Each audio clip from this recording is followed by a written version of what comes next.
Hello everyone, नमस्कार दोस्तों, आप सभी का स्वागत करता हूं exam with Arihant official YouTube channel पर। तो सभी विद्यार्थियों का बहुत बहुत स्वागत है exam with Arihant official YouTube channel पर। और आज भी हम आपके साथ जुड़े हुए हैं एक हिंदी का एक बहुत ज़बरदस्त टॉपिक लेकर के, और वो टॉपिक है आपका शब्द विचार।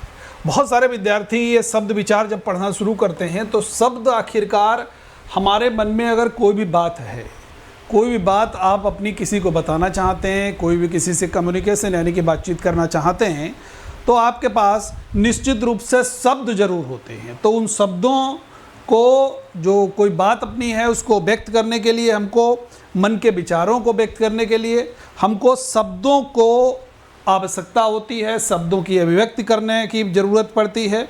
हम सभी को अपनी बातें कहने और अपने विचारों को प्रकट करने के लिए हम जानते हैं शब्दों की आवश्यकता पड़ती है। और चूंकि जब हिंदी भाषा कोई पढ़ता है तो उसमें सबसे जो छोटी इकाई हम लोग कहते हैं ध्वनि होती है, ध्वनि या वर्ण भी कह देते हैं, यह सबसे छोटी हो जाती है। ठीक है, इसी से आगे चल करके अब क्या बनता है, शब्द बनता है। इसी से आगे चल करके क्या बनता है, आपका शब्द बनता है, याद रखना है। ठीक है, तो अगर हम लोग एक लाइन में बातचीत करें कि आखिरकार शब्द क्या होगा, तो कह सकते हो दो या दो से अधिक वर्णों का जो सार्थक मेल है, उसको सार्थक मतलब समझ रहे हैं ना, उसका कुछ ना कुछ अर्थ जरूर होगा।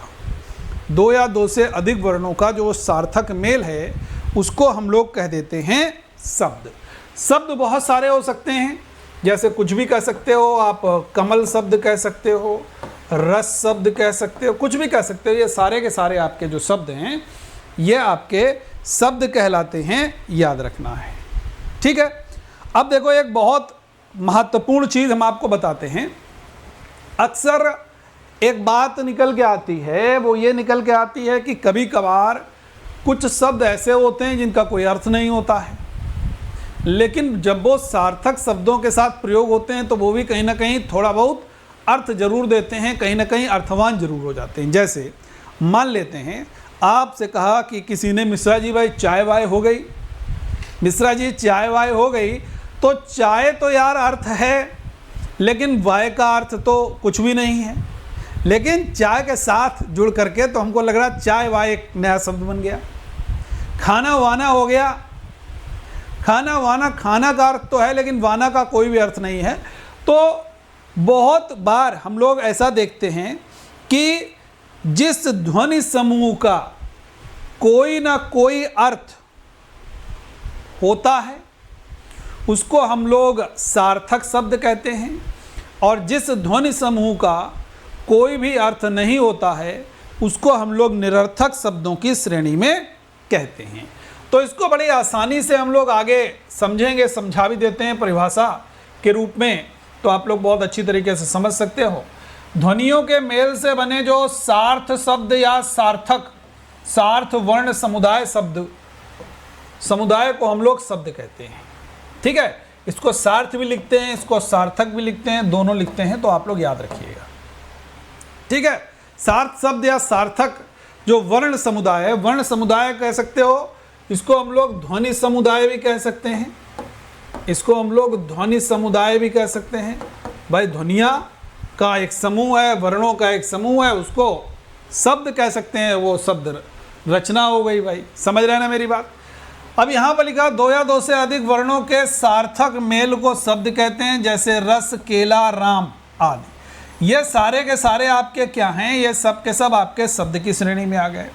नोट में एक बात देखिए, जिस ध्वनि समूह का कोई अर्थ ना हो, जिस ध्वनि समूह का कोई अर्थ ना हो वो शब्द नहीं कहा जा सकता। तो यहाँ पर मैंने अभी बात की थी कि यार एक ध्वनि समूह का अर्थ है और एक ध्वनि समूह का अर्थ नहीं है। तो जिस ध्वनि समूह का कोई अर्थ है या वर्ण समूह का कोई अर्थ है तो उसको हम लोग सार्थक शब्दों की श्रेणी में रखते हैं, और जिस ध्वनि समूह का या जिस वर्ण समूह का कोई भी अर्थ नहीं है उसको हम लोग निरर्थक शब्दों की श्रेणी में रखते हैं। इतनी बात आप लोगों को क्लियर हो गई होगी।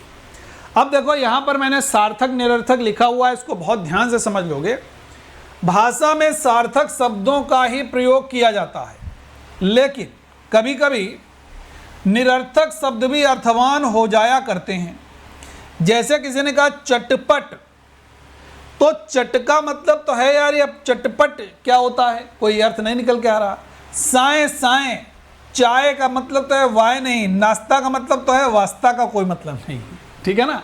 तो ये जो सार्थक के साथ जुड़ गए हैं जो निरर्थक शब्द, ये भी कभी कभी, हमेशा नहीं, कभी कभी क्या होते हैं, ये अर्थवान हो जाया करते हैं। तो ये आपके सार्थक और निरर्थक हो गया। एक और एग्जाम्पल देख लोगे, लोग नहीं कहते तुम यार बड़े चिक चिक करते हो,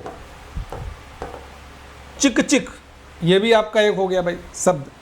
ठीक है, मेरी बात समझ में आ रही? ठीक है, यहाँ तक सभी लोगों को समझ में आया? आगे बढ़ते हैं।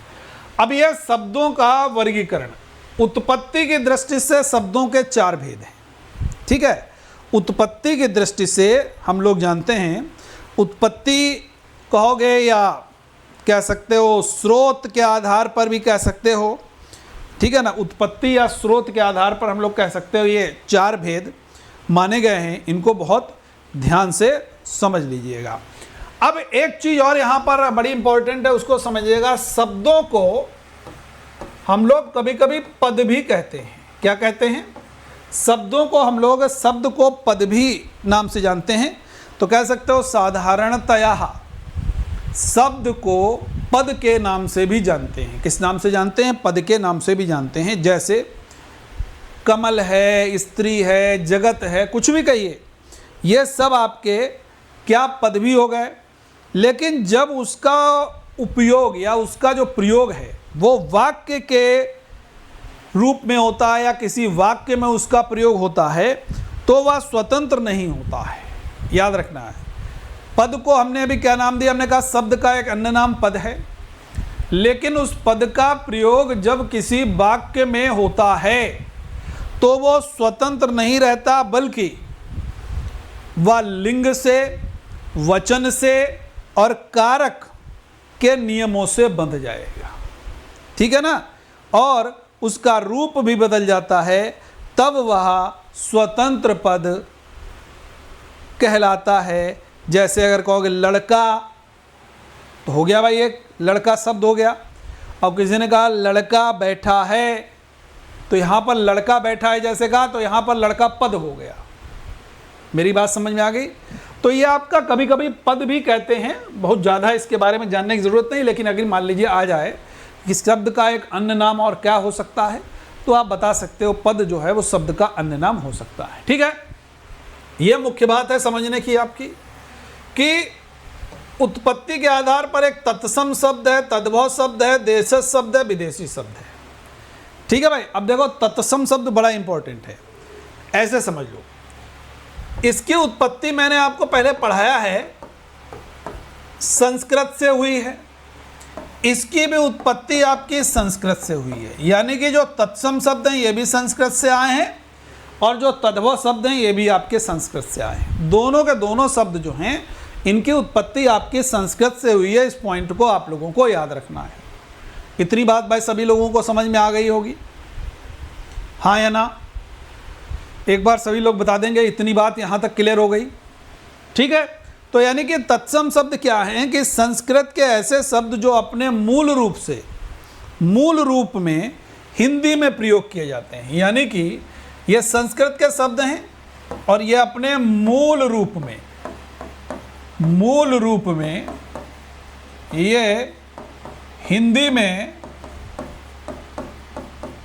प्रयोग किए जाते हैं। ऐसे शब्द तत्सम कहलाते हैं। इनकी उत्पत्ति भी संस्कृत है, तद्भव की, लेकिन ये हिंदी में ये रूप परिवर्तन के साथ प्रयोग किए जाते हैं। ये रूप परिवर्तन के साथ हिंदी शब्दावली में प्रयोग किए जाते हैं। तो ये आपके तद्भव शब्द कहलाते हैं। मेरी बात समझ में आ गई भाई, हाँ या ना? इसको अगर थोड़ा सा तोड़ के लिखो तो देखो क्या लिखते हो? तत्, मैंने पढ़ाया है आप लोगों को, तत्सम तद्भव वाला जो टॉपिक है वो पढ़ाया है।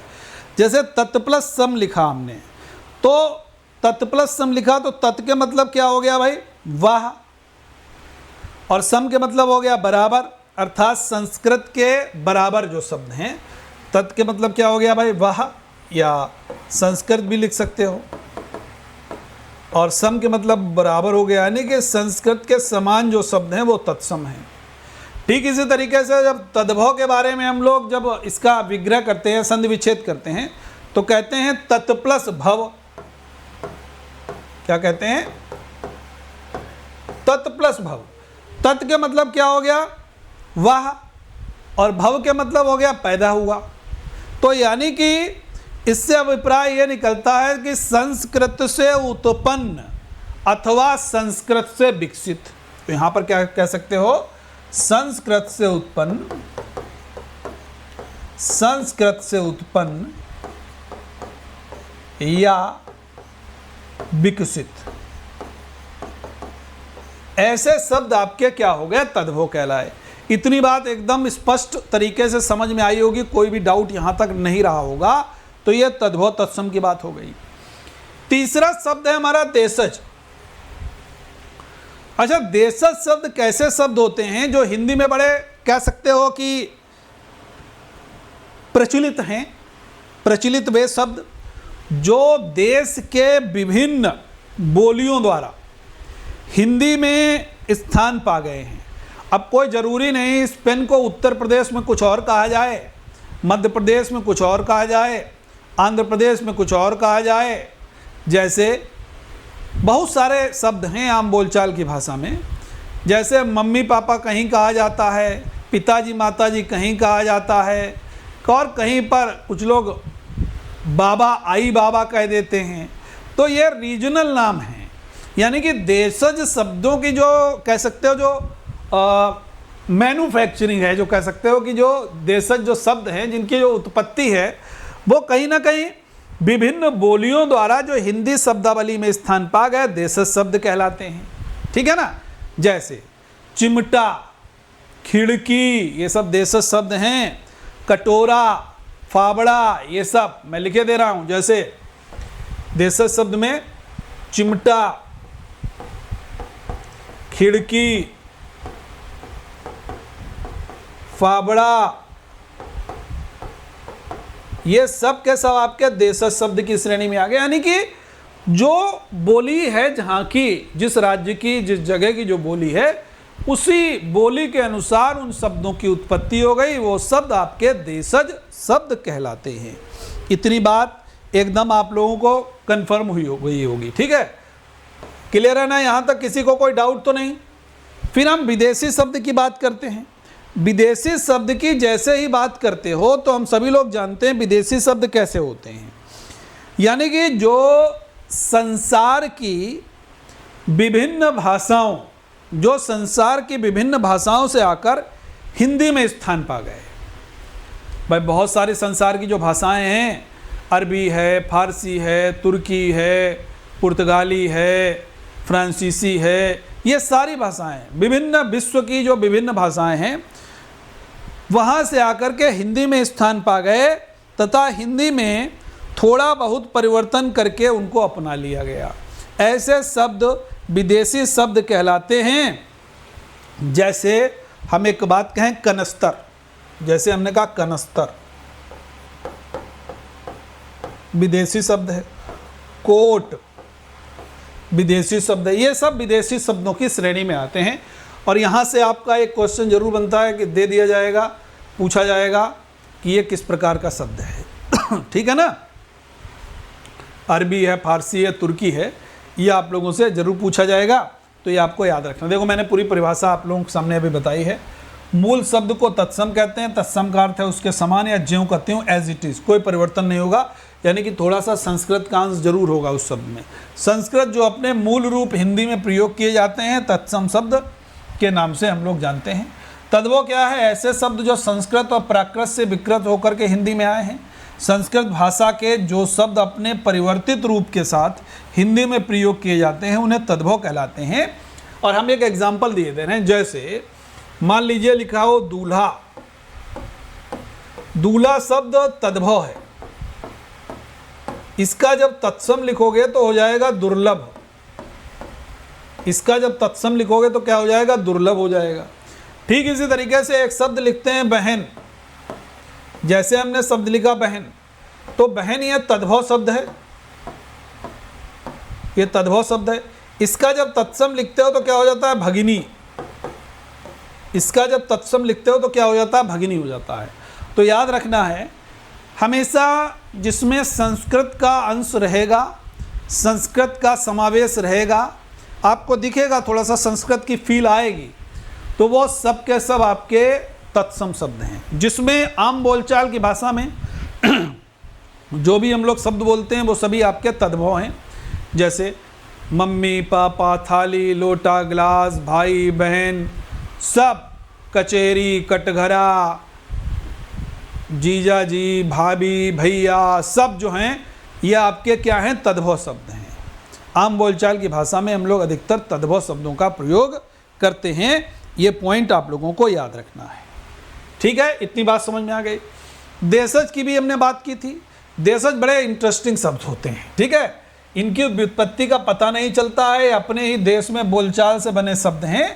कहीं कुछ और बन गया, किसी मध्य प्रदेश में किसी और नाम से, गुजरात में किसी और नाम से, उड़ीसा में किसी और नाम से, अपनी अपनी रीजनल लैंग्वेज के अनुसार उन लोगों ने बना लिया। अपनी इसलिए उत्पत्ति का पता नहीं चलता। चिमटा है, खिड़की है, डिबिया है, डोंगा है। ठीक है, विदेशी विद्वान जॉन बीम्स थे। इन्होंने कहा देशज शब्दों को मुख्य रूप से अनार्य स्रोत से संबद्ध माना गया है। ठीक है, अनार्य समृद्ध से, जो अनार्य स्रोत है उससे, अनार्य स्रोत से संबद्ध माना गया है, ऐसा कहते हैं। एक विद्वान हैं, विदेशी विद्वान हैं, जिनका नाम था जॉन बीम्स। क्या नाम था जिनका? John beams. उन्होंने ऐसा कहा है। इस बात का हम लोगों को ध्यान रखना है। ठीक है भाई, याद रहेगा। अब देखो, विदेशी भाषा वाले शब्द अभी हमने चर्चा की। विदेशी भाषाओं से हिंदी भाषा में आए शब्दों को, इनमें फारसी शब्द है, अरबी शब्द है, तुर्की शब्द है, अंग्रेजी शब्द है, पुर्तगाली शब्द है, फ्रांसीसी शब्द है। ये सब आपके क्या हो गए? विदेशी भाषा के शब्द हैं। और यहाँ से एक सवाल आएगा आपका कि निम्नलिखित में से फारसी शब्द पहचानो, निम्नलिखित में से तुर्की शब्द कौन सा है, या किसी भी तरीके से आपके शब्द ये पूछे जा सकते हैं। इस बात का ध्यान देना है। ठीक है भाई, याद रखना है। तो देखो, यहाँ पर बहुत सारे शब्द हमने दिए हैं, इनको कुछ याद कर लीजिएगा। फारसी शब्द महत्वपूर्ण दिए हैं। आबरू, आतिशबाजी, अदा, आराम, आमदनी, आईना, कबूतर, किशमिश, खामोश, गल्ला, गिरफ्तार, गवाह, गोश्त, चिराग, चश्मा, चरखा, चेहरा, जहर, जागीर, तरकस, तमाशा, पारा, पैमाना, बीमार, बहरा, बेहुदा, मुफ्त, शादी, सितारा, सरकार, सौदागर, हफ्ता, हजार। ये जो महत्वपूर्ण शब्द थे वो मैंने आपके सामने यहाँ पर रख दिए हैं, और इनको हम लोग फारसी शब्द के श्रेणी में रखते हैं। एक दो और मैं बता दूं। दरबार बहुत बार आया है तो मैं बता देता हूं। दरबार शब्द जो है ये भी आपका फारसी शब्द है। एक और याद कर लीजिएगा, अफसोस है। नहीं आया ना अफसोस? हाँ, तो अफसोस लिख लेना। ये भी आपका एक फारसी शब्द है, अफसोस। ये भी पॉइंट आप लोगों को याद होना चाहिए भाई। अफसोस हो गया, ये भी आपका फारसी शब्द हो गया। एक और याद रखना है, बर्फ, मुर्दा, ये सब आपके फारसी शब्द हो गए। एक और याद रखना, खून, ये भी आपका फारसी शब्द है। बर्फ है, मुर्दा है, खून है। एक आध और मैं बता दूं आपको, एक आया था अभी हाल ही में, तीर। हाँ, तीर। एक और आया हुआ है, दिल। तीर है, दिल है, दरबार है, अफसोस है, बर्फ है, मुर्दा है, खून है। ये सभी के सभी आपके फारसी शब्दों की श्रेणी में आते हैं। याद रखना है किस श्रेणी में आते हैं ये सभी। आपके फारसी शब्दों की श्रेणी में आते हैं। इस पॉइंट को आप लोगों को याद रखना है। तो ये तो आपके फारसी शब्द हो गए। अब हम लोग महत्वपूर्ण जो है अरबी शब्दों की अगर बात करते हैं तो अरबी शब्दों में देखिए, अदा है, अदावत है, अजायब है, अमीर है, अक्ल है, आमदनी है, इनाम है, इमारत है, इज्जत है, इस्तीफ़ा, इलाज, ईमान, उम्र, औरत। इम्पोर्टेंट को मैं सर्कल कर देता हूँ ताकि आपका कोई भी गड़बड़ ना हो, ठीक है, याद रहेगा। औलाद है, कब्र है, कसर है, कमाल है, किस्त है, कर्ज है, किस्मत है, ठीक है, कसम है, कीमत है, कुर्सी है, किताब है, कातिल है, खत है, खबर है, खिदमत है, गरीब है, जिस्म है, जलसा है, जहाज है, तारीख है, दिमाग है, दवा है, दवात है, दफ्तर है, दुआ है, दुकान है, दुनिया है, दौलत है, नशा है, मुद्दई है, मुकदमा है, मौलवी है, यतीम है, शराब है, हिसाब है और हवालात है, हाकिम भी है। ये जो मैंने सर्कल किया है कुछ बहुत इंपॉर्टेंट हैं जो आपके एकदम बहुत सारे परीक्षाओं में पूछे गए हैं, तो इसे इनको थोड़ा सा बहुत ध्यान से देखिएगा, कोई भी गड़बड़ मत करिएगा, यहाँ से आपको सवाल ज़रूर मिलेगा। यहाँ तक भैया समझ में आया? कोई डाउट तो नहीं? यहाँ तक किसी भी विद्यार्थी के मन में कोई भी डाउट अगर हुआ हो तो बता सकते हो भाई। यहाँ तक किसी भी विद्यार्थी के मन में किसी भी प्रकार का कोई अगर संशय है तो आप लोग पूछ सकते हो। तो ये हमने आपके प्रमुख अरबी शब्दों की श्रेणी आपके सामने रखी, याद रखना है। यहाँ से आपके एक देखिए, कस्बा कहीं पर लिखा हुआ आया हुआ शब्द है, कस्बा। कस्बा आपको शायद नहीं यहाँ पर मिल रहा है, तो आप याद कर लीजिएगा, कस्बा भी मैं लिख दे रहा हूँ, एक शब्द नोट कर लीजिएगा। ये जो है आपका ये अरबी शब्द है भाई, कस्बा, ठीक है भाई, याद रहेगा। एक आध और चीज़ें याद रखिएगा, मैं बता दे रहा हूँ। वकील, वकील भी नहीं लिखा है। कुछ लोग सोच रहे होंगे वकील तो हिंदी शब्द है ना, वकील जो है वो विदेशी शब्द है और वो भी अरबी शब्द है। इस पॉइंट को आप लोग याद रखना है, ठीक है भाई। एक आध और आए हुए हैं, मैं डिस्कस कर देता हूँ। एक आया है हमला और एक आया है कदम, ये भी याद रखना है। एक हमला भी आया हुआ है, दूसरा कदम भी आया हुआ। मैं हर टॉपिक के क्वेश्चन पहले ही निकाल के आपके रख लेता हूँ। ये आपका हमला भी हो गया आपका शब्द, ये अरबी हो गया, और कदम भी हो गया आपका अरबी शब्द, ठीक है। अब तुर्की शब्द की बात करें। तुर्की शब्द देखोगे भाई, आगा है, आका है, उजबक है, उर्दू है, कालीन है, काब है, कज्जाक है। कैंची मोस्ट इंपॉर्टेंट, कुली मोस्ट इंपॉर्टेंट, कुर्की मोस्ट इंपॉर्टेंट, लफंगा मोस्ट इंपॉर्टेंट, लाश मोस्ट इंपॉर्टेंट, सुराग मोस्ट इंपॉर्टेंट, चेचक मोस्ट इंपॉर्टेंट, चमचा मोस्ट इंपॉर्टेंट, तमगा मोस्ट इंपॉर्टेंट, तोप मोस्ट इंपॉर्टेंट, तलाश मोस्ट इंपॉर्टेंट, बेगम मोस्ट इंपॉर्टेंट, और बहादुर ये भी मोस्ट इंपॉर्टेंट, और मुगल भी मोस्ट इंपॉर्टेंट। ये सब के सब शब्द जो हैं ये आपके कैसे हैं, प्रमुख तुर्की शब्दों की श्रेणी में आते हैं, याद रखना है। किस श्रेणी में आते हैं? तुर्की की श्रेणी में आते हैं, याद रखना है, ठीक है भाई, याद रहेगा। अब प्रमुख पुर्तगाली शब्द आप लोग देख सकते हो। पुर्तगाली तो लिमिटेड शब्द हैं जो हिंदी में प्रयोग किए जाते हैं, जैसे अलकतरा, बाल्टी, चाबी, फीता, गमला, साबुन, कमरा, ये सभी आपके क्या हो जाते हैं? पुर्तगाली शब्द हो जाते हैं। संतरा, ये भी मैं लिख देता हूँ, संतरा, ये भी आपका एक पुर्तगाली श्रेणी की में आ गया भाई। कमरा है, बाल्टी है, ये सब आपके पुर्तगाली की श्रेणी में आ गए, ठीक है। फिर अगर फ्रांसीसी शब्द की बात करें, एक दो और याद कर लीजिए। फ्रांसीसी शब्द, तो फ्रांसीसी शब्द की बात करेंगे तो दो तीन याद रखना है। कूपन, फ्रांसीसी शब्द, कूपन नहीं होता है, हम लोग जानते हैं इसमें कुछ निकलता है भाई। इंजीनियर,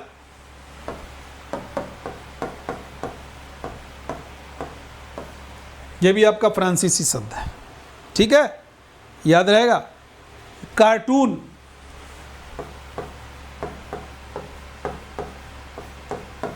बिगुल, कार्टून हो गया, बिगुल हो गया, इंजीनियर हो गया, कूपन हो गया, ये सब आपके फ्रांसीसी शब्दों की श्रेणी में आते हैं। ठीक है, याद रहेगा। अब मान लीजिए कभी चीनी शब्द भी आ जाए, बहुत कम आता है, मैं लेकिन बता देता हूँ। चाइनीज़ वर्ड, चीनी शब्द, तो चीनी शब्द जो हिंदी में प्रयोग करते हैं, जैसे चाय, चाय की उत्पत्ति भाई चीन से हुई है तो हम लोग जानते हैं। जो ग्रीन टी है खासकर वो चाइना मानते हैं हम लोग, ग्रीन टी, हरी चाय। ठीक है, तो ये आपके हो जाते हैं भाई, चाइनीज़ हो गया भाई, चीनी हो गया। पटाखा हो गया, पटाखा हो गया, लीची हो गया, ये सब के सब आपके किस में आ जाएंगे? ये सब के सब आपके भाई आ जाते हैं किस में? ये सब चीनी शब्दों के रूप में आ जाते हैं, चाइनीज़ शब्दों के रूप में आ जाते हैं, याद रखना है। ठीक है भाई, यहाँ तक बात समझ में आ गई सबको, हाँ या ना? अगर यहाँ तक क्लियर हुआ तो एक बार यस कर दीजिएगा कमेंट सेक्शन में। अगर कोई डाउट हो तो कमेंट सेक्शन में ज़रूर पूछिएगा। ठीक है भाई, हाँ या ना एक बार बता दीजिएगा। ठीक है, अब देखो कुछ अन्य रचना और बनावट के आधार पर अगर हम बात करें, रचना और बनावट के आधार पर अगर हम लोग बात करें, रचना या बनावट या व्युत्पत्ति अथवा रचना के आधार पर हम लोग बात करें, तो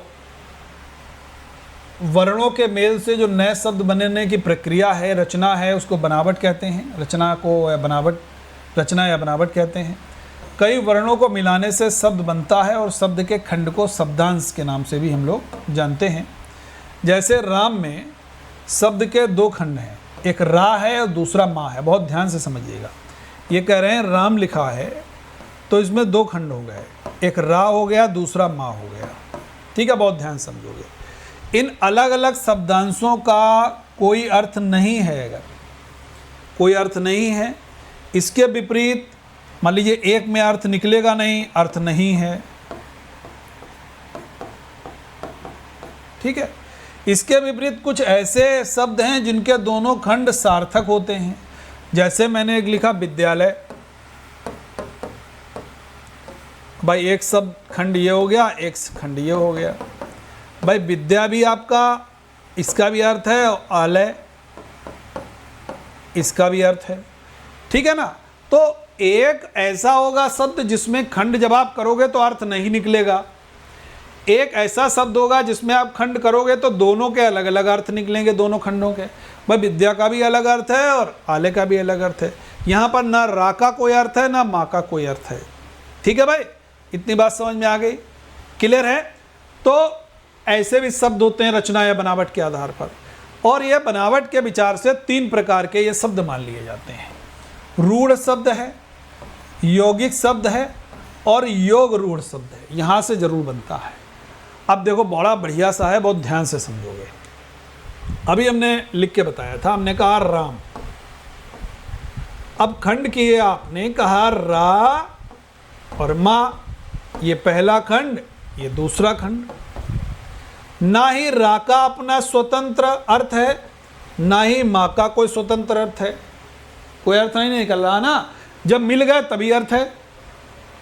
तो ऐसे शब्द जिनमें खंड करने पर अलग अलग खंडों के अर्थ नहीं होंगे, उनके इंडिविजुअलिटी, उनकी अपना अस्तित्व समाप्त हो जाएगा, वो अपना अर्थ नहीं बता पाएंगे, तो ऐसे शब्द आपके रूढ़ी शब्द की श्रेणी में आते हैं। एक बार में समझ लीजिएगा, बिल्कुल बरोबर बात समझ में आ गई भाई। मान लेते हैं, हम लिख देते हैं एक और शब्द पानी, पा और नी, इसका क्या कोई अलग अर्थ है? क्या पा का कोई अर्थ है, नी का कोई अलग अर्थ है? नहीं है। जब पानी होगा तभी अर्थ है यार। तो ये भी आपका क्या हो जाएगा? रूढ़ी हो जाएगा। अब यौगिक शब्द कैसे हैं? जब इनके खंड होंगे, इनमें अलग अलग अर्थ हो जाएंगे। जैसे हमने कहा कोई भी दे दो, जैसे विद्यालय है, छात्रावास है, खंड करो, पहला हो गया भाई विद्या और आलय हो गया दूसरा खंड। छात्र हो गया पहला खंड और आवास हो गया दूसरा खंड। अब देखो भाई, विद्या का भी अपना अर्थ है, आलय का भी अपना अलग अर्थ है। ठीक इसी तरीके से छात्रावास में छात्र का भी अपना अलग अर्थ है और आवास का भी अपना अलग अर्थ है। तो यानी कि जब खंड करने पर दोनों खंड अलग अलग अर्थ प्रदान करते हैं तो ऐसे शब्द आपके यौगिक शब्द कहलाते हैं। बात एकदम बरोबर हो गई भाई। तीसरा है आपका योग रूढ़ शब्द। अब ये योग रूढ़ शब्द कैसे होते हैं भाई, थोड़ा सा समझिएगा। योग रूढ़ शब्द ऐसे होते हैं, इनको थोड़ा सा बहुत ध्यान से समझिएगा। योग रूढ़ वाले में योग रूढ़ शब्द ऐसे होते हैं, ऐसे यौगिक शब्द जिनका प्रयोग परंपरा से किसी विशेष अर्थ में किया जाता है, किसी विशेष अर्थ में किया जाता है, ये आपके योग रूढ़ शब्द कहलाते हैं। खासकर पर्यायवाची वाले शब्द अधिकतर होते हैं, खासकर जो पर्यायवाची वाले शब्द हैं वो अधिकतर होते हैं। जैसे लंबोदर किसी विशेष अर्थ में होगा प्रयोग। भाई लंबोदर तो गणेश जी का पर्यायवाची है ना, विशेष अर्थ में। लंबोदर कोई और इशारा हो रहा है, जैसे बहुब्री समास जब पढ़ा था हम लोगों ने, ठीक वैसे ही। तो ये आपके योग रूढ़ हो गए, यानी कि जैसे हमने कहा विशेष अर्थ में यौगिक शब्द हैं जिनका प्रयोग विशेष अर्थ में होता है। जैसे हमने कहा लंबोदर, तो हो गया लंबा प्लस उदर, तो यानी कि इसका सामान्य अर्थ हो गया जिसका उदर अर्थात पेट लंबा है, परंतु इसका प्रयोग लंबे पेट वाले अर्थात मोटे व्यक्ति के लिए नहीं किया जाता है। परंपरा ये कहती है कि लंबोदर गणेश जी के लिए प्रयोग किया जाता है। ये थोड़े कहा जाएगा किसी का मोटे पेट वाला है तो कहते हो लंबोदर हो तुम, किसी का थोड़ा पेट लंबा है धड़ का तो लंबोदर हो तुम, ये थोड़े कहोगे। तो विशेष अर्थ में। तो ये आपका हो गया भाई। क्लियर है मेरी बात? यहाँ तक कोई दिक्कत तो नहीं? यहाँ तक कोई दिक्कत तो नहीं? ठीक है। एक और हम अर्थ लिखते हैं, हमने कहा चारपाई। ये भी बड़ा इंपॉर्टेंट शब्द। चारपाई जैसे हमने लिखा तो चारपाई का अर्थ हो गया चार पायों वाली, हो गया ना, चार पायों वाली। लेकिन यह शब्द खाट के लिए, यह शब्द किसके लिए प्रयोग होता है? खाट के लिए। तो यह भी आपका योग रूढ़ी हो गया। क्या हो गया? योग रूढ़ी हो गया, याद रखना है। ठीक है। आप नीलकंठ कह सकते हो, निशाचर कह सकते हो, दशानन कह सकते हो, ये सब आपके मैं लिखे दे रहा हूँ, चाहे कुछ भी कहो जाए, चाहे नीलकंठ कहो, शिव का है ना, चाहे आप विषधर कहो, चाहे आप दशानन कहो, ये सब भैया आपके क्या हो गए? ये योग रूढ़ी हो गए भाई। ठीक है। ये सब के सब आपके योग रूढ़ी की श्रेणी में आ गए।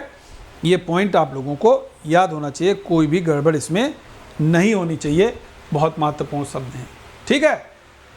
अब देखो पूरा सब लिखा हुआ है, आपको बस जैसा मैंने बताया समझाया उस पर ज़्यादा फोकस करना है। जो शब्द परंपरा से किसी विशेष अर्थ में प्रयोग होते हैं उनको रूढ़ कहते हैं। जिन शब्दों के खंड सार्थक ना हो, भाई ना कहे तो आपने कहा ना का, ना इसका अर्थ ना इसका अर्थ। कान कहा आपने तो का ना इसका अर्थ ना इसका अर्थ। पीला है, पी ला, ना इसका अर्थ ना इसका अर्थ। लोटा, ना लो का कोई अर्थ न टा का कोई अर्थ। पानी, न पा का कोई अर्थ न नी का कोई अर्थ। जिनमें सार्थक खंड करने पर कोई अर्थ नहीं देंगे अलग अलग, तो वो आपके रूढ़ होगा। यौगिक में भाई अर्थ देंगे, अभी हमने बताया था खंड सार्थक होते हैं।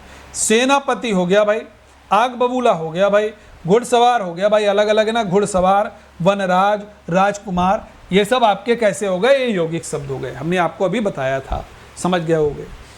योग रूढ़ के बारे में भी चर्चा की। ऐसे यौगिक शब्द जिनका प्रयोग परंपरा से किसी विशेष अर्थ में किया जाता है, योग रूढ़ शब्द कहलाते हैं।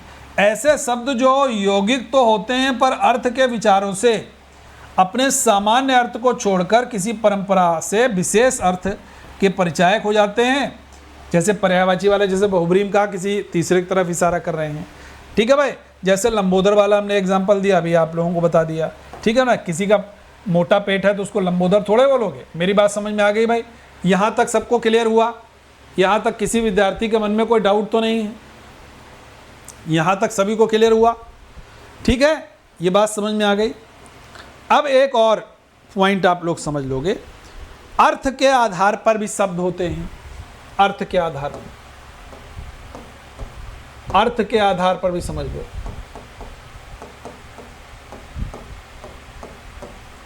अर्थ के आधार पर दो तरीके के हैं।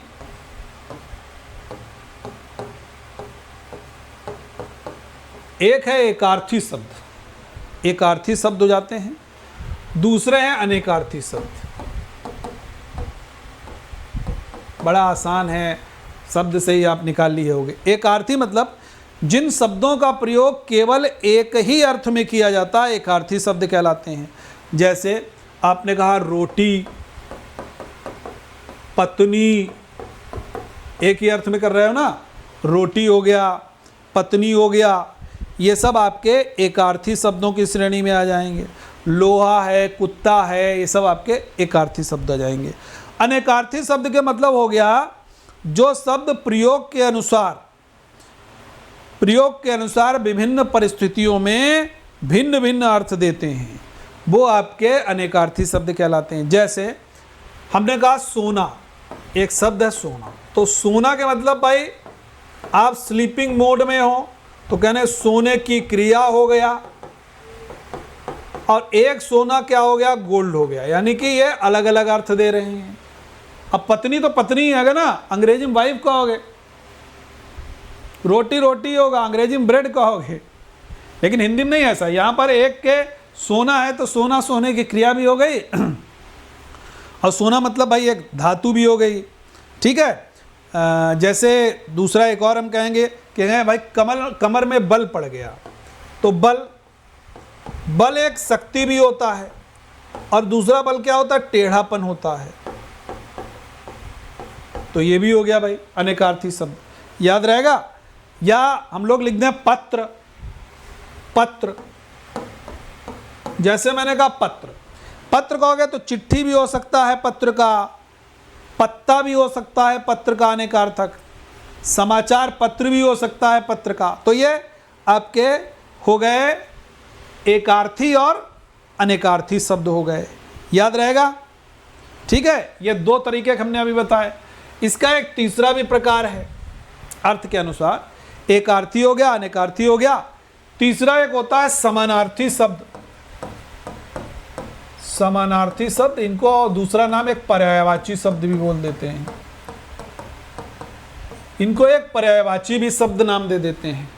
तो पर्यायवाची या समानार्थी यानी कि हम लोग कह सकते हैं जिन शब्दों के अर्थ में समानता हो, जिन शब्दों के अर्थ में समानता हो उनको हम लोग समानार्थी या पर्यायवाची कहते हैं। जैसे पृथ्वी का है तो पृथ्वी का, धरा, भू, वसुंधरा, ठीक है ना, ये सब आपके हो गए। ठीक है, तो ये आपके समानार्थी और कह सकते हो ये हो गया आपके पर्यायवाची।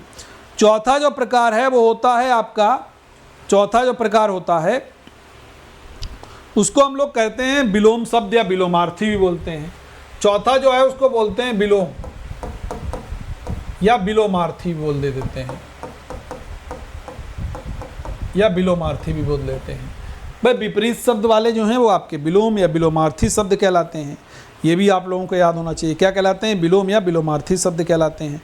परस्पर विपरीत अर्थ प्रकट करने वाले, परस्पर विपरीत अर्थ प्रकट करने वाले शब्द, जैसे छोटा बड़ा, शत्रु मित्र, जवानी बुढ़ापा, जीवन मृत्यु, सुख दुख, ठीक है, जब तप, तो इस तरीके से तप भोग, तप का क्या हो जाएगा, भोग उल्टा, तो ये आपके कहलाते हैं। ठीक है भाई, तो ये हो गया आपके अर्थ के आधार पर एकार्थी शब्द, अनेकार्थी शब्द और समानार्थी पर्यायवाची शब्द और विलोम या विलोमार्थी शब्द। इतनी बात समझ में आ गई।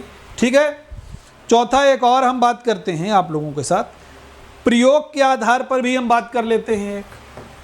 एक हम लोग प्रयोग के आधार पर और बात कर लेते हैं।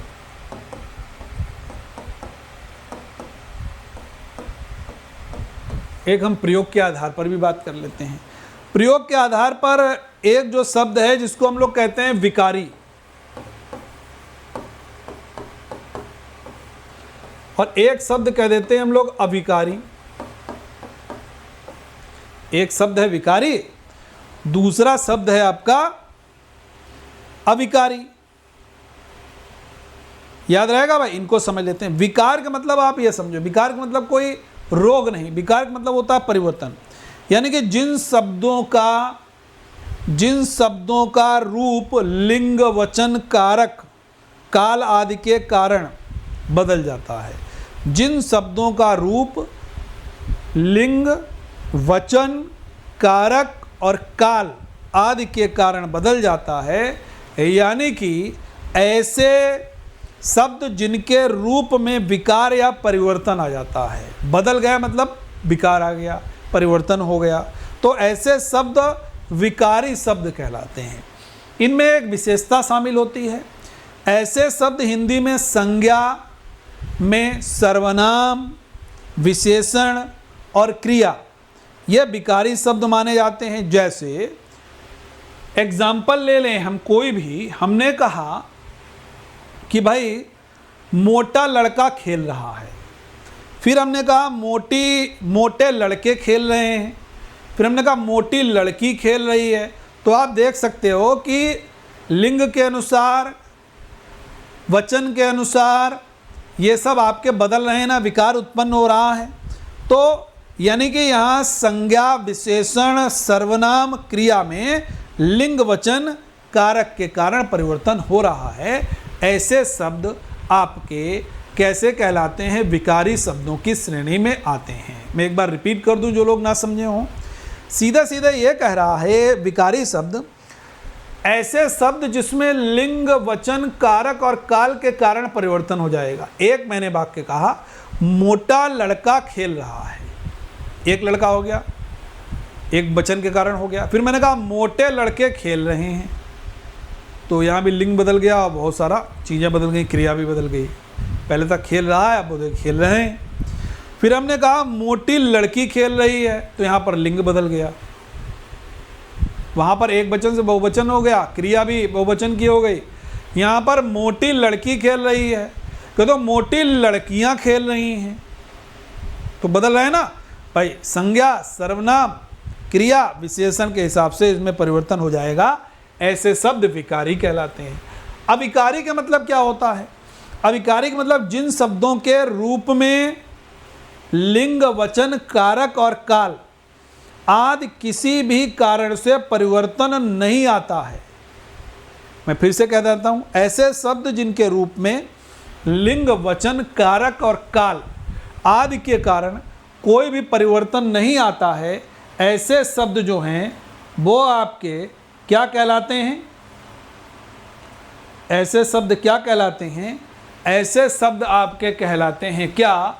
ऐसे शब्द आपके कहलाते हैं प्यारे विद्यार्थियों अविकारी शब्द कहलाते हैं। इनमें कोई भी परिवर्तन नहीं होगा, इनमें भाई लिंग वचन कारक काल के अनुसार परिवर्तन हो जाएगा। ठीक है, याद रखना है आप लोगों को। जैसे युवक तेज चलता है, युवती तेज चलती है, वह तेज चला, वे तेज चले, हम तेज चले। ठीक है ना, तो इसमें बहुत परिवर्तन नहीं हो रहा है, क्योंकि हमने तेज का एग्जाम्पल दिया। जैसे मैं लिख देता हूँ, यह विकारी वाला लिख देता हूँ, युवक तेज चलता है। पहला मैंने वाक्य लिखा युवक तेज चलता है, फिर मैंने कहा युवती तेज चलती है,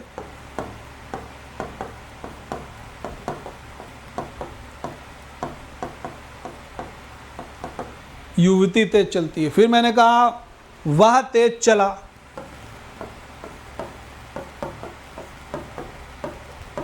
ठीक है। इन तीन से समझ लीजिएगा। अब यहाँ पर तेज शब्द जो है वो कर्ता के साथ प्रत्येक स्थिति में अपने मूल रूप में परिवर्तित रहा।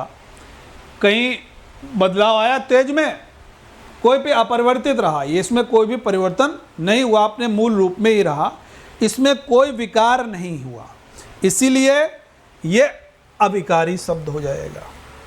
मेरी बात समझ में आ गई? क्लियर है? तो ये हो गई भाई आपकी विकारी और अविकारी की बातचीत। अब हम लोग कुछ क्वेश्चन आप लोगों को करा देते हैं, आप ही लोग बताओगे। मैं थोड़ा सा पहले पेज पे आ जाता हूँ ताकि आप लोग थोड़ी इस जगह हम लोगों को मिल जाएगी। ठीक है, तो आप ही लोग बताओगे। हाँ, यहाँ पर ठीक है। क्वेश्चन मैं कुछ आप लोगों के साथ यहाँ पर रखता हूँ ताकि आप लोग बिल्कुल बहुत बेहतर तरीके से बताओगे। मान लेते हैं जैसे वर्णमाला पढ़े, आपसे पूछा जाएगा, एक शब्द है कमल, पूछा जाए कमल में कितनी ध्वनियाँ हैं। अगर कोई आपसे सवाल करे कमल में कितनी ध्वनियाँ हैं, तो आप क्या बताओगे? कमल में कितने सार्थक ध्वनि है? तो आप जब कहोगे कमल का क आ म आ ला आ, तो कमल में कितनी ध्वनियाँ हो गई? 6 हो गई। ये वर्णमाला में सवाल, वर्णमाला टॉपिक से है, कह सकते हो। ठीक है भाई, तो एक ये आपका याद रखना थोड़ा सा डिफ़िकल्ट था, तो मैंने आपको ये बता दिया। ठीक है, तत्सम तद्भव मैं आपको बता चुका हूँ, उसमें आप सबसे ज़्यादा फंसोगे। इसमें अरबी, फ़ारसी, तुर्की, मैंने बहुत सारे शब्द आपको बता दिए हैं। मान लीजिए मैं शब्द लिखता हूँ, एक मैंने लिखा नकल,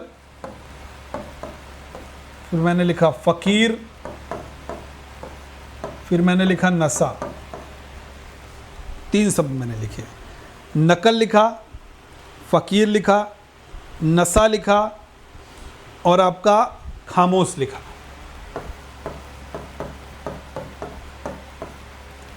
आपको बताना है इनमें से ऐसा कौन सा शब्द है जो आपका अरबी नहीं है।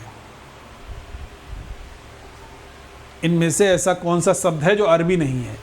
आपका क्वेश्चन नंबर 1 होमवर्क के लिए ये हो गया। आप ही लोग आंसर करोगे, ठीक है। इसमें आपको बताना है अरबी कौन सा है, सॉरी अरबी कौन सा नहीं है। अरबी नहीं है जो, वो शब्द आपको बताना है। जो शब्द इसमें अरबी नहीं है वो शब्द आपको बताना है इसमें। बिल्कुल ये बात आप लोगों को ध्यान रखना है। ठीक है मेरे भाई, याद रहेगा सभी लोगों को, कोई भी डाउट यहाँ तक नहीं होना चाहिए। एक और मैं क्वेश्चन देता हूँ आप लोगों को, बहुत बढ़िया सवाल है। पूछा जाएगा ट्यूब,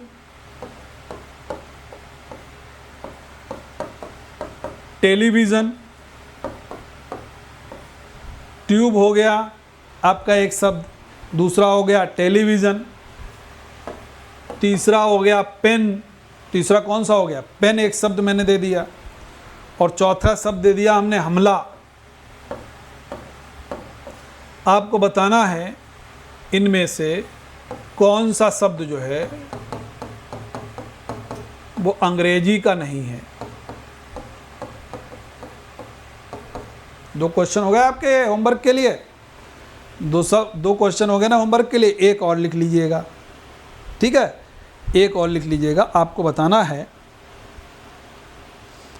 मैंने हालांकि पढ़ाया भी है, लाश किस भाषा का शब्द है?